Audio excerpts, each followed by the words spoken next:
بسم اللہ الرحمن الرحیم۔ ڈیئر اسٹوڈنٹ، السلام علیکم۔ آج ہمارا مطالعہ پاکستان باب اول پاکستان کی نظریاتی اساس میں سے پہلا ٹاپک نظریہ ہے۔ آج ہم سب سے پہلے نظریے کے بارے میں جانیں گے کہ نظریہ کیا ہوتا ہے اور یہ کن چیزوں سے مرکب ہوتا ہے اور اس کے کیا اقسام ہے۔ تو نظریہ، سب سے پہلے ہم نظریے کی بات کریں گے تو نظریہ لغت میں سوچ، فکر، خیال یا تصور وغیرہ کو کہتے ہیں، جبکہ اصطلاح میں جب لوگ کسی خاص مقصد کے لیے متفق ہو جائے تو ایک نظریہ وجود میں آتا ہے۔ گویا ہر تحریک کے پیچھے کوئی نہ کوئی نظریہ موجود ہوتا ہے۔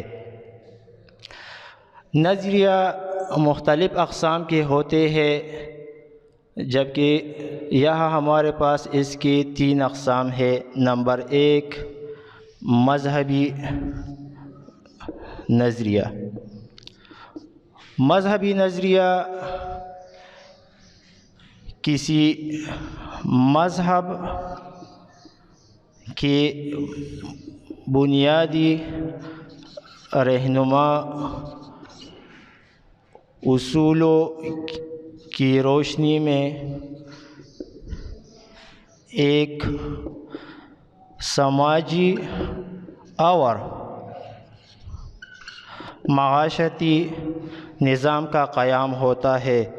چونکہ ہر قوم کی مذہبی روایات، اقدار وغیرہ مختلف ہوتی ہے، اس لیے ان کی نظریات بھی مختلف ہوتی ہے۔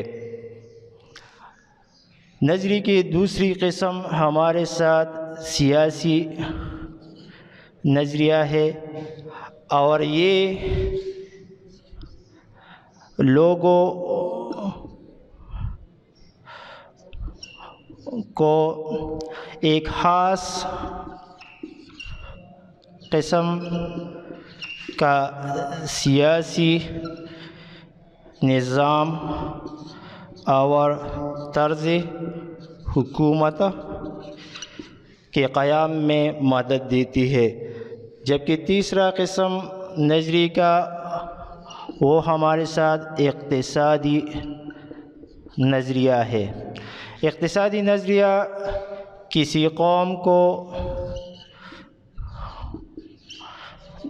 درپیش مسائل کا حل پیش کرتی ہے، جیسے اشتراکی نظام، سرمایہ دارانہ